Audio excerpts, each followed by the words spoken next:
और अब बात किसानों की। उत्तर प्रदेश और पंजाब के चुनाव में किसान एक बड़ा वोट बैंक हैं। पिछले एक साल में नए कृषि कानूनों को लेकर हुआ किसान आंदोलन और अब एक बार फिर एमएसपी के वादे को पूरा करने के लिए शुरू हुए विरोध प्रदर्शन की वजह से सरकार पहले ही दबाव में है।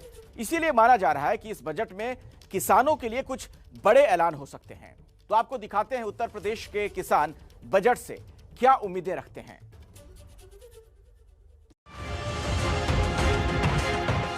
खेती से जुड़े लोगों के लिए ये बजट काफी अहम होने वाला है। सरकार ने वादा किया था 2022 तक किसानों की आय दोगुनी हो जाएगी, लेकिन फिलहाल ऐसा होता दिख नहीं रहा।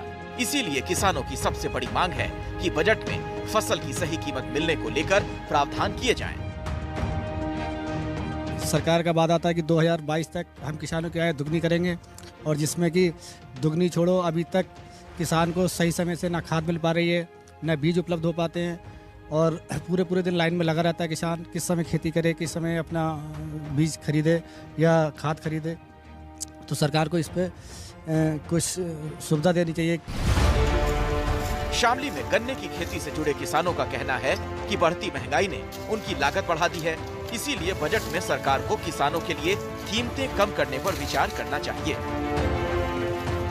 खाद बीज हो गया, इसके रेट सस्ते होने चाहिए। बहुत 2 गुना हो चुके इसके रेट।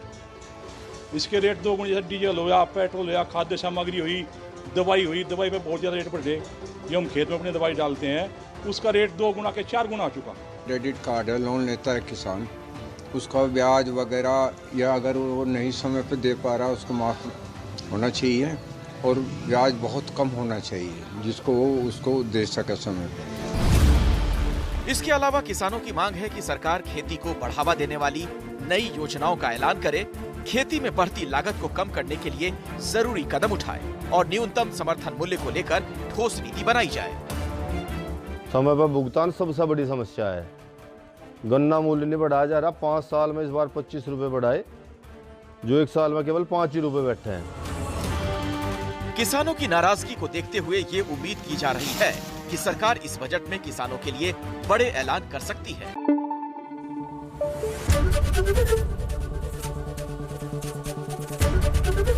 एबीपी न्यूज आपको रखे आगे।